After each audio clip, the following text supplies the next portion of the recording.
We're having a little technical difficulties with this little sponge thing that's on here. All right, so this is a Mudong class, Mudong Yet Hing Hamon. It's the, if you're just tuning in, it's actually a sister system to Tai Chi.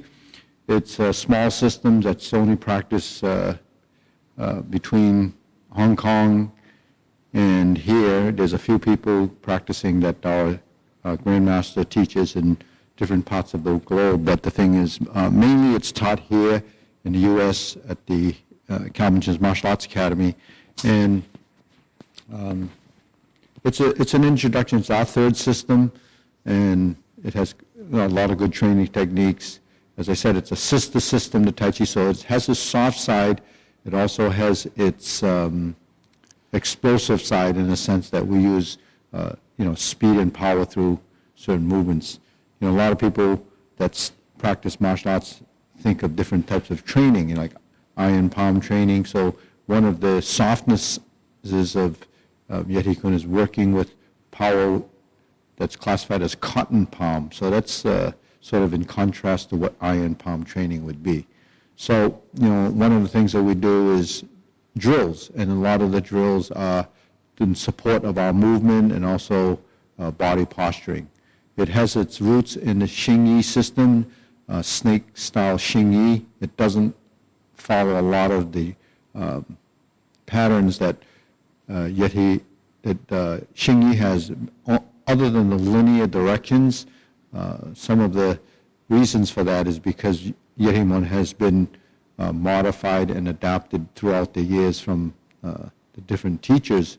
And so it does have not only the sister system of Tai Chi, but it has some Bagua, it has some Xingyi, it has some Southern Mantis built into it, and it has the Wuhao style of Tai Chi that's kind of built into the movement. So it is an interesting system because it's sort of a blend of all the different internal systems as well as some of the strategies in the Qigong type exercises. So one of the things we do is we start off a lot of our forms in this V position, and that's how Sun style Tai Chi or even the Wuhao style Tai Chi starts off like this. So the style itself is more upright. It doesn't have deep stances. It's not a system with large movement because it is a compact system. So with that said, I'm going to go into a shoulder width stance, and we start off in our drills. Aside from all the twisting and the bending that we do in the typical class, I just go forward into these because these are what's actually different from the other training warm-ups that we have, or fundamentals. So if you're doing this class typically, at the academy, you would go through these exercises. So they don't look like much. It's just kind of waving and flapping your arms. But that's the way we practice. It's the way this style works. So the benefits of doing this is really yet to be seen based on the fact that it's not really creating anything other than a bunch of flapping movements.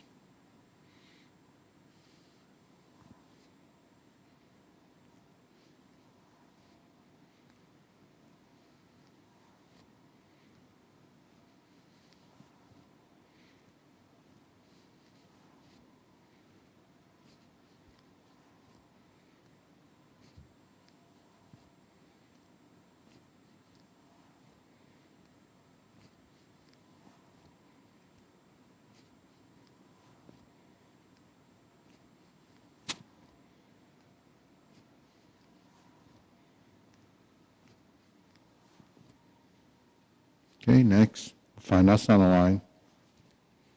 And that sounds familiar, center line. A lot of the things that we do uses the center line because that's one of the strategies from the principles that we practice. So the center line is important.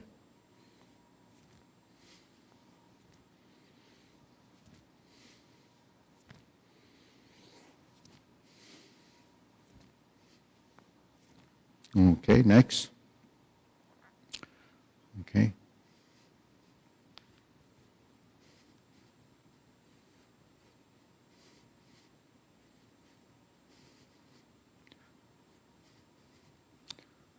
So a lot of styles have this movement called stork flaps wings.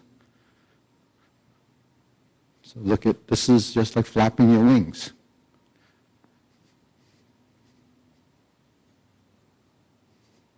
Okay, shake it out.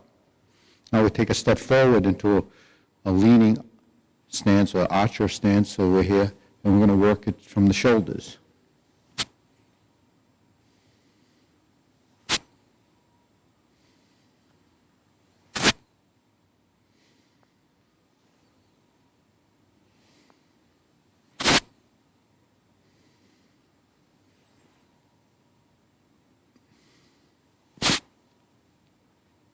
Switch.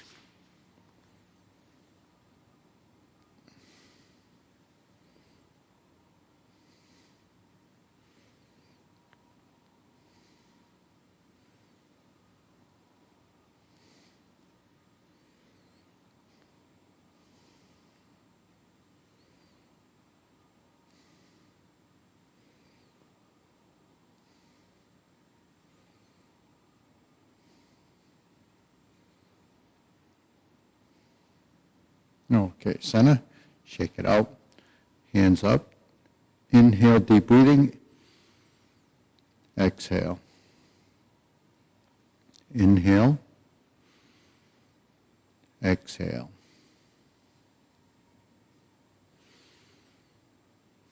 So this deep breathing exercise is actually from the Mudong Yat Hing Hang one. So we can say that we're probably the only one that does a deep breathing exercise like that. So, anyone that adapts this would realize that that's actually from, our lineage of martial arts. So that breathing exercise is very unique. But it's a great exercise to integrate the body. So if anything, this is something you should practice regularly because it builds coordination. It expands and it controls the rise and fall in the movement. So it's a good exercise to build that coordination of breath and movement. Okay, next, we're going to just stand in this empty stance and lift the knee.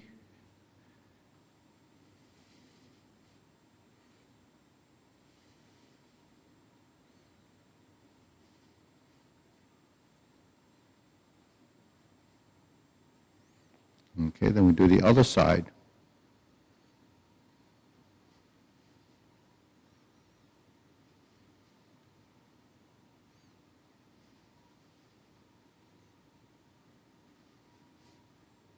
And center. Okay, shake that out. Okay, now hands in lower hoop. So this is where a lot of our positions come from. So we define them and we have terms for them as lower hoop, middle hoop, triangles, squares. These are all concepts in all styles, but they don't define it the same way as we define it. So the geometry of these positions are critical in how we teach because that's a strategy that my teacher and many of the teachers in the system use. And our great grandmaster that I spent some time with really focused on these angular positions. So that's how, I was taught and actually I was exposed to this idea and process. So I really, see a total value to the geometry of position because without the geometry of position, you won't have structure. And structure is something that's important and critical in any type of design or any type of framework that's used. So even in Tai Chi or any size, they talk about framework. So what is the framework? The framework is your skeletal structure. What does that do? It defines the size and sort of the mass of the movement. So when we're doing movements, we have to use our own structure, which is our skeleton. So it's important to define what that is. And when we deal with movements and space, we have to deal with our structure. So that's why when we reference our movements, whether it's eye level, shoulder level, waist level, center line, 45 degrees, these are all terms that I use mainly because that's something that we can connect with. It's tangible. We know what these angles are. because we're dealing with space, how do you define these positions? So when people speak of muscle memory, sort of all in the different sports, it's really your skeleton. And what controls your skeleton is the network up here that's been taught certain concepts and principles about the movements that you're doing.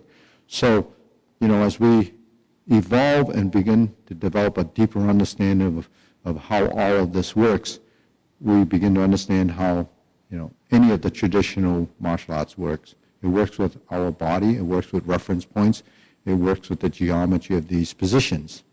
So that's something that, became very important to me, as well as, defining these postures. When we form these positions in the form and take a picture, when we take a picture, we can see the picture-perfect position if your positions are correct.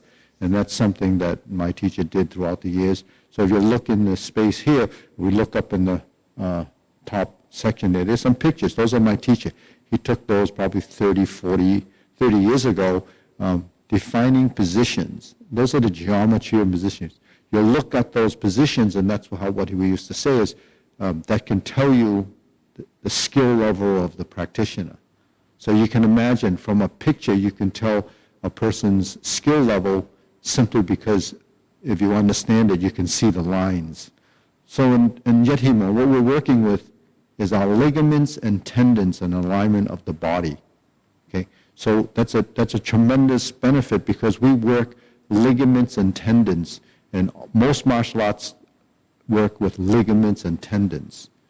And the ligaments and tendons are how we manipulate them, how we elongate, how we align them. So as a prevention of age-related injury, you can imagine how important it is to work your ligaments, your tendons, and the connective tissue that ties together with the musculature in the body, because all of this is one integral system that has to work together. So that gives you some insight as to why when we do these simple exercises that we're actually building this network of understanding up in here of how our body functions and how to bring health to the joints and our ligaments and to prevent age-related degeneration, as I always call it. Okay. So now, when we're here, let's go to shoulder width stance again. We're going to drill. So this drilling movement is in all internal styles. Okay. It's in the external styles as well, but I mention this because it's a palm movement. It's the changing of the palm or alternating hands doing, say, a palm strikes face, or, the palm is highly recognized in the internal systems rather than in sort of the more of the external physical systems. Think of the punch a lot more. So the palm movements are very important.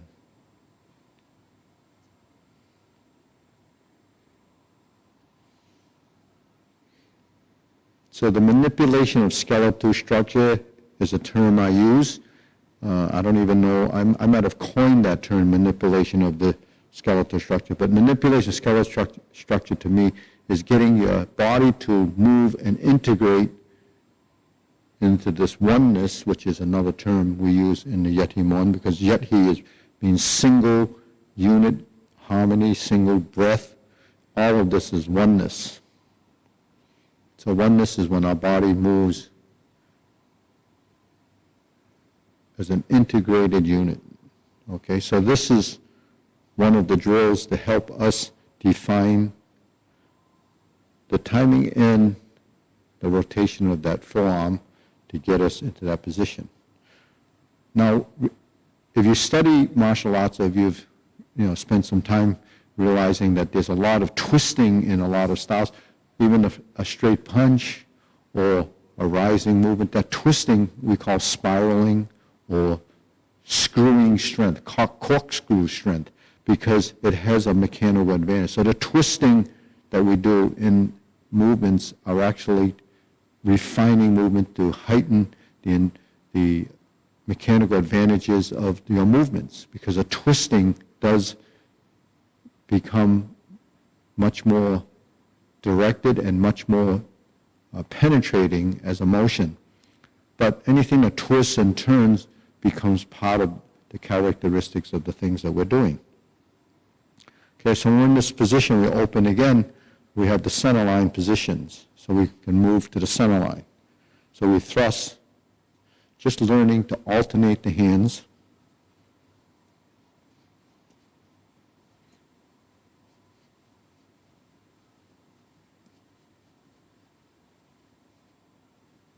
Now you know, it's not really using a lot of strength, it's creating a lot of motion. Next, return.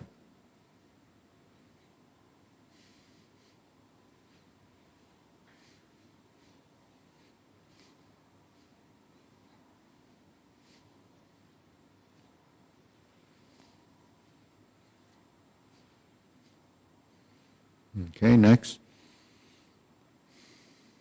Inhalation, exhalation. Inhale, exhale. Breathe through your nose, inhale through the nose, exhale through the nose. Tongue touches the roof of your mouth. Okay, when you inhale, draw your stomach in, or think of your navel getting pushed toward your spine. Exhale.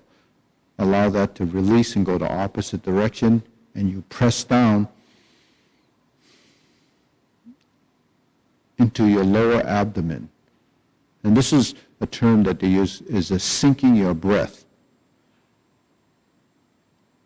So if you think of breath and movement,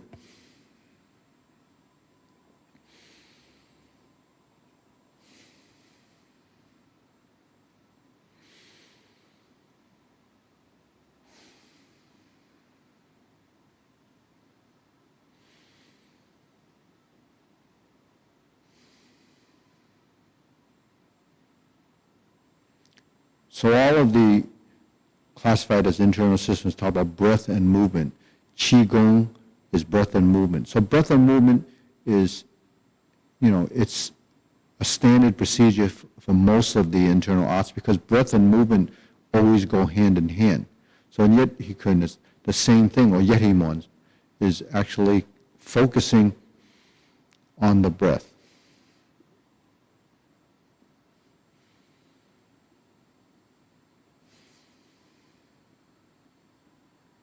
So what we're building is a deep inhalation and an exhalation. Inhalation and exhalation. So that mode of breathing has to become natural. Breathing the nose is typically unnatural, even though that's probably the better way to breathe. Now when we're in this position and we take a step up, forming a 90-degree position and then pivoting out, we're actually facing in that corner, we bend the knees and we turn. So this is the stance that we use. And we take a step forward and the rear foot kind of slides and drags up with it. And that's as simple as it gets. That's called a sliding step. We have it in the form, that's how we measure it. We hold this position, the rear spine is straight, the coccyx area is plumb, the neck is tucked in, so you should have a straight line keeping that vertical spine, and you step.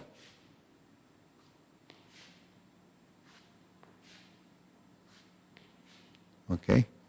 So that's the stepping. Now when we're here, whether we're opening from here, the sword finger position, or we open from here, we step up, okay? Then this hand does this. Then the other hand does this. So there's only two movements. There's 1, 2, 3, 4, and that's all you have to practice to get the hand movements. Now once you start moving and you take your step, you have to inhale here, exhale here.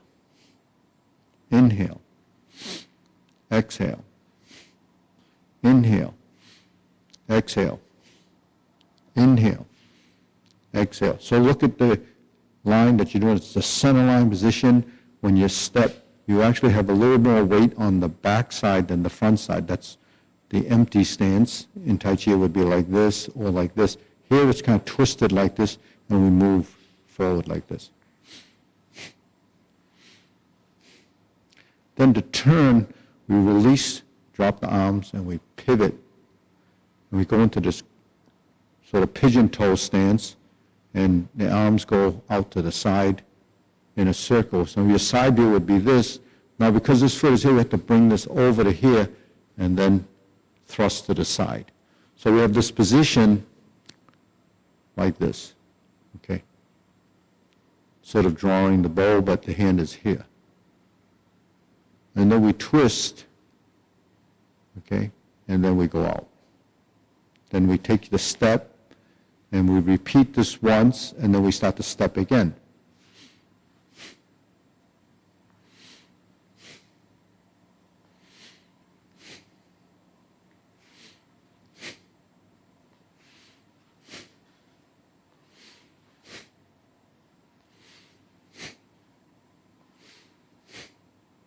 Down, shift, 1, 2, twist, twist, step.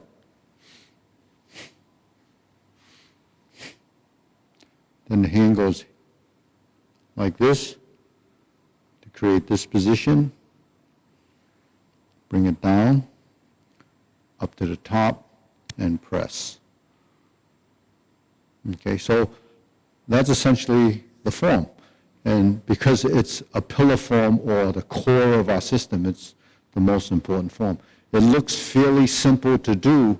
Sequentially, it's really nothing. But the execution, the timing, and the body form that's required to do it is pretty challenging because the movements are so small. It's very hard to, in the beginning, get it all to synchronize. And one other difficult thing about doing movements like this is because they're not working in pairs. When we do movements in pairs, it's very easy to track because the brain kind of wants to do the movements the same on each side. So the timing mechanism for that is very simple to get to happen. But when the hands are moving in multi-dimensions and multi-dimensional planes and doing different things, it's very confusing for the brain in the beginning until it adapts. So that's why it's a challenge to do this, but it has so many benefits on this neurological level, and on a motor skill level, it's amazing to develop that type of coordination. It's like multitasking and being able to do things that probably takes you years and years to accumulate, doing things that you've gotten familiar with. So multitasking is doing things on both sides independently and able to still do that. So like driving is a multitasking thing where you're holding the steering wheel, stepping on the brake or the gas, reaching to change things and looking at your GPS and all this. That's a multitasking. And you can't do that if you're just learning how to drive your car. So it's just something that humans are able to adapt and assimilate with because of the ability to do things. And when does that happen? It happens when all these behaviors become subconscious. When those behaviors become subconscious, it allows you to take the next step and learn how to do things on another level while the other stuff is just happening in this auto mode. So that's really something that we're capable of doing, but many people don't realize this, or we don't even think about it, mainly because we don't have an approach to develop this type of a multitasking. Now, something like this in Yehimon, we do have this multitasking ability, and when you do these things, if I wasn't able to multitask and do this long enough to recognize that this is what actually happens, you wouldn't be able to go through the motions consistently, accurately, and repeat the movements without being able to do that. So that's how movements that enter your subconscious behavior and eventually enter the level of reflex action is how most martial arts systems develop. So this form is called Yet He Kun. Yet like Y-E-T, he is really chi. Yet He Kun. And kun means fist. So it's one breath fist. That's how you kind of literally interpret it. So this is the heart of the system. It's the most challenging in the beginning, but the most valuable at the end.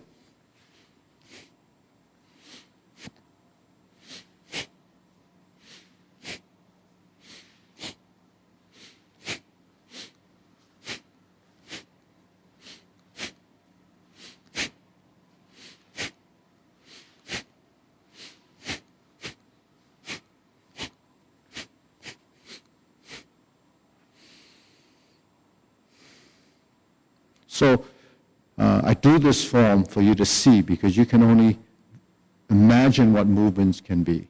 So taking away the imagination, you can see what it is. So through visual perception and visual assimilation and visual recognition, you see how the body moves, and you kind of try to mimic and reproduce that action. And you know, I know it's very difficult to do over a short period of time. You have to spend a lot of time practicing something like that for you to appreciate it and actually to evolve. One of the reasons why it's such a small system, because it's not appealing to a lot of people that study martial arts, because they're more interested in the massive forms and so forth, because on the aesthetics and the interest side of it, it's more compelling to learn something that has that much. This has that much, but it's so microscopic inside the form that you won't be able to discover it till you go through this whole process. So that's why, you know, if you're interested in this, I encourage you to do it and practice it, you know, as much as you can. That doesn't mean spend 10 hours a day, but I mean doing it regularly, and over time you'll see some improvement. Now, you know, that's just one of those forms that is the core of the form, but then along with that we have some hand techniques that we also need to focus on, and because it's based on the 5 elements, we have 5 movements that correlate to those elements. So what we're going to do is go into either this position as a stance or just stand in a shoulder width stance. We can do them in either way, and we practice a movement like this.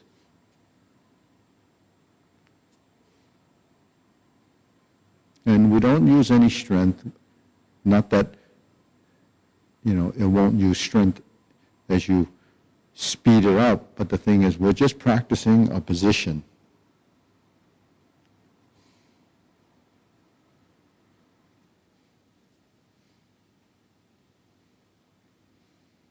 Okay?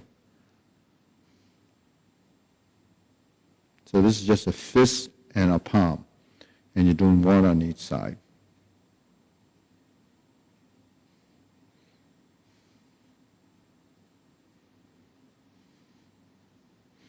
So it's just something that we do in this style, that the hands are always doing something different on the other side.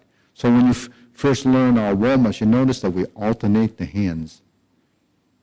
Yeah, so that strategy actually comes from what we do here.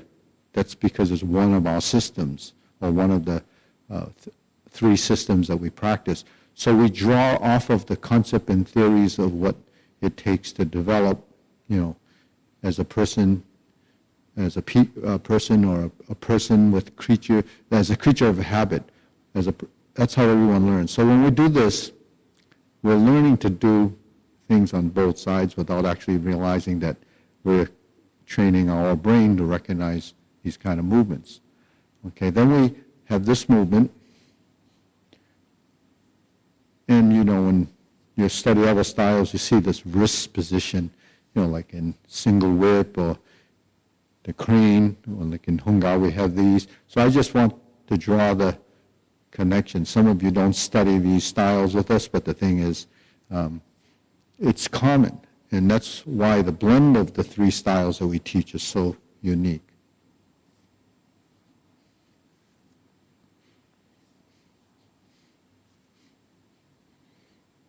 So I bring this up because it's sort of like cross-training, but you won't be able to discover or realize this until you've reached a certain level of exposure and a certain level of understanding.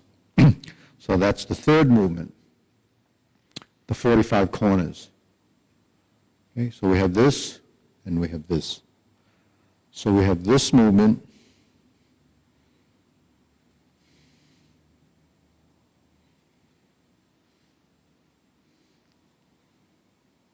to the two corners. So I'm just bringing these 5 movements out so you have something to practice aside from the Yeti-kun. Okay, next we have a cross hand position on this side and one on this side. So you go to the corner, and you go to the corner, you go to the corner, to the corner, to the corner, to the corner, to the corner, to the corner, and to the corner. Okay, so that gives you an idea. Now, when I mentioned you can stand in the stance and do these, that's what you would do. And you can do any of these. This one actually is in a suspended stance. So you work it with the stances, but get the hand movements first, and then slowly and slowly evolve into pulling a lot of this together. So if you notice, the way I teach is we work the hand movements, we work the leg movements, we work the hands and legs, and we build it together. So it is step by step, inch by inch, another measuring of the, the strategy of how we teach. So over time, you will build a network of understanding, and all of it starts to make sense, in time. So that's really the most important part, time, and it's all a function of this time. All right, on that note, that's the Yeti Morn class for today. Hope you got something out of that, gave you a little bit more history on that. Connect with us on YouTube, any of the Facebook links, and you can go to the website, give us a like, subscribe. Subscribing is very important, and a thumbs up is important because, while we're doing this during this period of time with the, the social distancing and so forth, we come here 4 times a week so that our members and the people that are following can get something out of this. It takes you out of the realm of what you're doing daily, and doing this, it's really an opportunity for everyone to be exposed and get formal classes as if we're doing it at the academy, and at the same time, you get to learn something. Okay, on that note, I'll see you next week, and we'll be streaming tomorrow again.